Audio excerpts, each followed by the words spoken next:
Hey, look at me. Why am I wearing this jacket?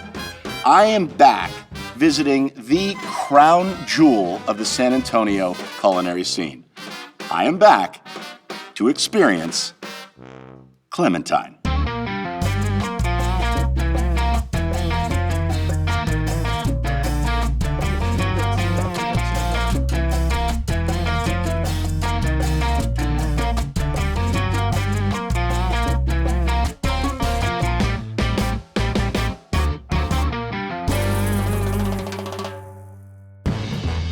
There's an immediate sense that this isn't just merely a restaurant, it's a microcosm of San Antonio itself. With the warm embrace, Clementine marries the bustling vibrancy that you'd find in the corner of any close-knit community in the heart of Texas. I do know good food when I see it, and Clementine has it. The couple behind Clementine, Chef John Russ and his wife Elise, they are incredible. She's the pastry chef, he's the chef. It started as a pop-up restaurant, and it became so wildly popular that they opened their own restaurant. Why Clementine? Well, they saw a clementine tree growing out of the crack in the cement, and they decided, you know what? That's how we made it, organically. We busted through. This power couple could have opened their restaurant anywhere in the world, and they chose San Antonio. Why? Because this city rocks. Oh, ho, ho, ho. Chef John. Oh, hey. How are you? Having a good day? Yeah, I've been dreaming about coming to your place. You're a lucky man. I've been very excited about this, and so has my staff. This is the one that everybody tells me is their favorite and the best, Good to hear. and I'm just so happy to be here. When we moved here, this had been like 9 different restaurants over like 10 years. Wow. And But this is a great area. this is an amazing area. And it was always a neighborhood spot. Always a spot a that you could neighborhood come spot. to more Yeah. than once a week. Exactly. This is a family town. You know, coming from New Orleans, like all over the country, I never experienced a city like New Orleans. Moved here, it's New Orleans. Oh, really? The food's a little bit different. The music's definitely different. Yeah. The cultural vibe is a little bit different, but the familial space, like where people just love each other and want to take care of each other, Yeah. the hospitality, it's the same. I hear the pastries are amazing. Yeah. I hear the pastries are incredible. They're the best. Now, I love food, clearly. But pastries are my kryptonite. When there's a good pastry around, that's all I want.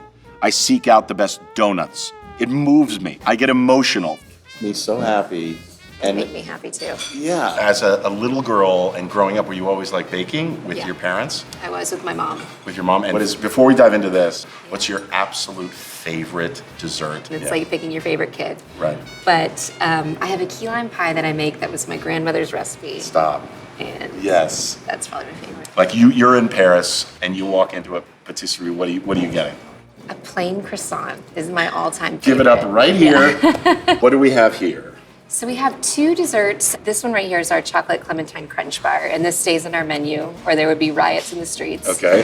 One, it's a chocolate caramel mousse with a milk chocolate hazelnut crunch, a clementine sherbet, candied hazelnuts, fresh clementine salad. You make this for the week, or is this something every day you have to make? So it's a little labor intensive. It's like a 3-day process to make it. Oh. Yeah. Oh, yeah. Oh, that looks so good. Yeah. Whenever something is served to me like this, I always want every element, right? Yes, you do. Try your first bite with everything. It's still one of my favorites. It's not overly sweet. Yeah. It's perfectly sweet. Yeah. And it just keeps crunching. What am I Yes. crunching? Well, you're crunching hazelnut, the fouillatine, so it's a milk chocolate and praline that's milk mixed together, and then fouillatine, which is like fancy cornflakes. So I talked to John about ordering dessert first. Yeah. Does anybody do that when they come in sometimes? We had this one table, and they did our tasting menu, and they wanted it in reverse. And it was very confusing with the timing, but it was a lot of fun. Yeah. Yeah. And the orange. Yeah. So these were on our first menu, and we bring them back when kumquats are in season. So it's a Am I allowed to cardamom just donut. bite Oh, right yeah. into this? Yes. You know what? You're my favorite person. I thought John was. No. So we fry those fresh to order. It's warm. Oh my gosh. And then with the coffee ice cream. So it's almost like Turkish coffee, like the winterish. So how often do you see what you just saw where they take a bite and then they're like, it's always, right? It's It always happens like, a lot, and it's really fun. thank you so much for sharing. Yeah, thanks for joining us. This is a neighborhood spot, elevated, where not only everyone knows your name, but everyone knows how delicious it is and how lucky they are to experience it. So my favorite part so far is the theater of this. You're sitting at a table and you can actually see the kitchen. It's part of the restaurant. Yes. You feel included in this. I worked at a 10,000 square foot restaurant where like literally the kitchen's on the second floor. Nobody can see the chef. And like, I'm not trying to be audacious about it, but like, I can't see my guests. I can't see if Bill is having a fight with his wife on table 12 and I gotta slow their table down. This is the theater. I want to sit love there. that. Oh my God, gosh. you kidding? That's where I want to sit. And that's kind of like the space we want to be in, is that space where our guests are having fun with us. This is a salad that my mom would do as we were kids. And like now, not as fancy as we're doing it. Yeah. I'm one of 6 kids. And we ate dinner as a family every night. And it's still like served at my mom's house. What's it called? For us, it's a white button mushroom salad. But it's got pecorino, it's got pomegranates, it's got radishes and red onions, salt and pepper, olive oil, lemon juice from the lemons down in the Rio Grande Valley. And so we just gently toss this little salad together. You know, for me, this reminds me of like growing up at home. All the fun things that our parents would do to like make us have healthy food. Oh, it's simple. Yes, Elise and I will do this salad when we get invited to people's houses for dinner. It's so nutritious, it's not funny.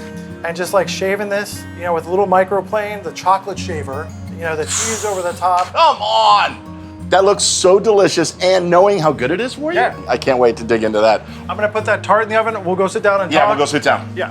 Thank you. I want to talk about community real quick because I know how important that is to you. Serving a greater community, not just the ones that walk in the door. We are really big advocates for change in our industry. We do a lot of work with our elected officials. Starting the conversation is the place where you need to start, because they'll never know as a constituent where you stand unless you say something. And what better place than over a meal? Food brings us all together. Yeah, So- I love that. All right, well, this looks important. Please take me through the deliciousness before me. So these are all things that we've recognized are very important to our restaurant, to our guests, to things that we do. They all vary in different degrees of difficulty in the kitchen. Like the mushroom salad, it is so easy to make, but it's hard to get right. The cavatelli, it's fresh made pasta every day. Like, who does that? It's homemade, fresh made pasta every Ricotta day. cavatelli, yes. Next time you're in Alsace-Lorraine, like walking around drinking some fancy wine on the street, Yeah. you have these, it's called Flammenkuchen or tart flambe. It's essentially a German pizza. It's a crispy shell, a little bit of bechamel, some cheese, some bacon, a little bit of frisée to keep it healthy. Is the important Thank you. word. Yeah. No, this Because everything else is a salad. Yeah. There's a crouton on the bottom. And then our chicken, D'Artagnan Green Circle Heritage chicken, brined in a chamomile brine. That's actually How long does it sit in the brine? 4 hours. That's it, 4 hours. A minute more, it's wrong. A minute less, it's not right. And this Yeah, to me yeah. is like one of my favorite things, because you can taste the quality of the chicken. You can taste the quality of the chimichurri that's in there. And so That's incredible. eat it hot, eat it cold, eat it tomorrow, eat it, you know. I love a it. week Oh, from I now. gotta taste the pasta. So this cavatelli, everyone always asks us, well, how do you choose what's on the menu? I choose what I want to eat. The James Beard Award nominee. So, I mean, that's a big deal. I had worked for people through the course of my life that had gotten the award, had been nominated, and I was able to witness nothing and then this expansion of business. Focusing on our neighborhood had been the most important thing. Focusing on the people that allowed us to survive COVID as a business had become the most important idea of how to fill our restaurant. When they put us on the long list 2 years ago, Yeah. and it was fantastic, and we got a little bump of business. It allowed us to focus on our charities and nonprofits that we love. Thank you for letting us come and barge in here when you're prepping for a busy night. My pleasure. And as we say our goodnights, remember, San Antonio's story is told one bite at a time. And we're just getting started. Until next time, I'm your hungry host, Greg Grunberg, reminding you to keep it real and keep exploring.